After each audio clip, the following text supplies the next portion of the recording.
Well, let's get some insight from Yale Zhang. He is a managing director and founder of Autoforesight in Shanghai. Right. Well, Yale, just having a look at what's happening as far as the car industry goes there at the moment in China. Now, they got what they wanted. They wanted to weaken demand for cars because of the traffic problems there. Have they just overdone it a bit?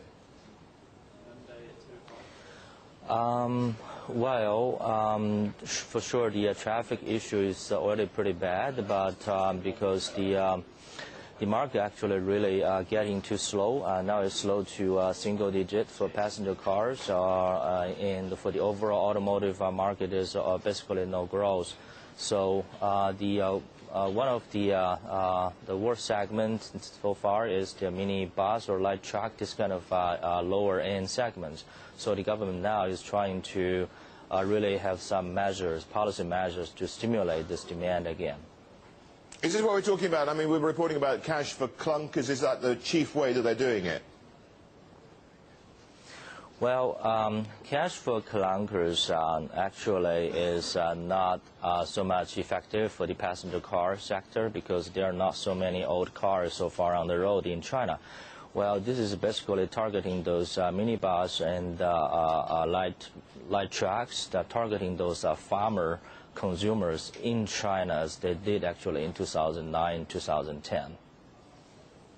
Right, so essentially what we're doing here is not really trying to stoke demand for passenger vehicles as such, passenger car sales, I should say, really. You're talking about, yeah, minibus, truck, light truck sector as well. But what more are the Chinese doing about getting greener machines on the street? So far, there are not a lot of new energy vehicles sold in China, partly because of the very high sticker price. Especially EV and plug-in hybrid, these two segments that can get subsidy from the government at around 100,000 to 120,000 RMB each. But as I mentioned, because of very high price and there's no charging infrastructure, so there's still not a lot of demand of these two kind of vehicles. For normal hybrid in China, like Prius, there is basically only 3,000 RMB subsidy for this type of vehicle.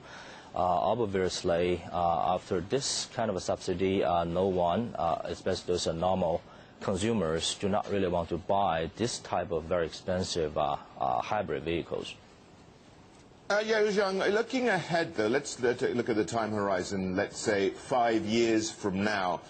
How will things look when it comes to the motor industry there in China? How will things pan out in terms of these joint ventures with international manufacturers and also the local indigenous brands as well? So far, the trend so far is quite clear that the foreign brands, this kind of JV manufacturers, are dominating the market, and they are still increasing their market share. The local indigenous brand, last year the highest market share was around 33% to 34% of the total passenger car market, and it's been shrinking after the subsidy measures was gone. So far, what we can see is from industry perspective, because of the product, the brand, and also the quality issue, and also because the foreign brands now is trying to lower their products to the segments that to compete with the indigenous brand directly. We see in the coming 3 to 5 years, the local brands' market share will keep shrinking while the foreign brands will capture more market share. Yale Zhang, thank you so much for your time there from Autoforesight Shanghai.